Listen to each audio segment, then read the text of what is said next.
Bismillahirrahmanirrahim. Assalamu alaikum class 3. How are you? I hope you all are fine. I pray to Allah Ta'ala may protect us all. Today we do our science work. Okay class 3, now open your science books. Our unit number is 5, the environment. In our previous lecture we read about polar regions and rainforest. We revise our previous lecture. Polar regions आपके वो areas होते हैं जो north pole या south pole के करीब होते हैं और ये बहुत ज़्यादा ठंडे इलाके होते हैं।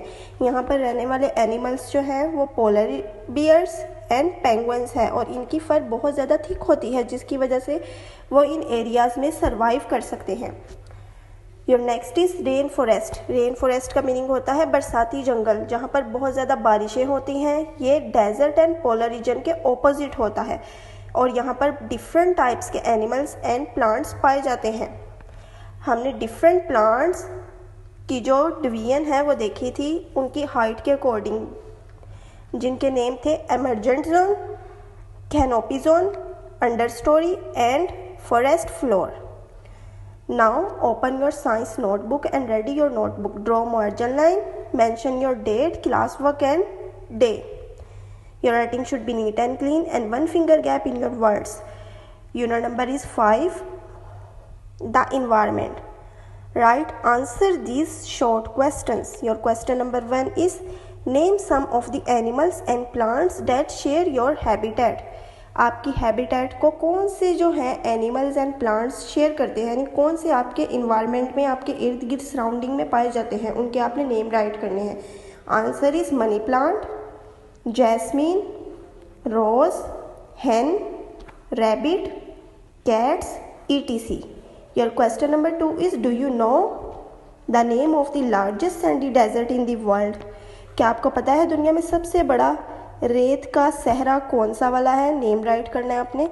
Answer is the Sahara desert in Africa, यानी अफ्रीका में सहारा डेजर्ट है जो कि सबसे बड़ा लार्जेस्ट सैंडी डेजर्ट है. Your question number 3 is tropical rainforest are found in 4 continents. के tropical rainforest 4 बरे-आज़म में पाई जाती हैं. Can you name them? क्या आप उनके नाम बता सकते हैं? Answer is Africa, Asia, Australia and south America. Okay, आपने इन क्वेश्चन को अपनी नोटबुक में राइट करना है और इन्हें अच्छी तरह से लर्न करना है. Now open your science workbook. On page number 15, mention your date, homework and day. Where would this animal normally live? Draw a line between each animal and its habitat. यहाँ पर सेंटर में आपको different animals के name right हुए हुए दिखाई दे रहे हैं और 4 डिफरेंट हैबिटेट्स की पिक्चर बनी हुई हैं. आपने हर एनिमल को उनके हैबिटेट के साथ मैच करना है कि एनिमल्स कहाँ पर रहते हैं. Okay, now turn your page. On page number 16, mention your date, homework and day. Name the different layers of the rain forest. आपने रेन फॉरेस्ट की डिफरेंट 4 लेयर्स के नेम पढ़े थे, आपने उन लेयर्स के नाम यहाँ पर राइट करने हैं. ओके, आपने अपने क्लास वर्क एंड होमवर्क को बहुत अच्छी तरह से लर्न करना है. आगे बढ़ते जाओ, पढ़ना है, रुकना नहीं. अल्लाह हाफिज़.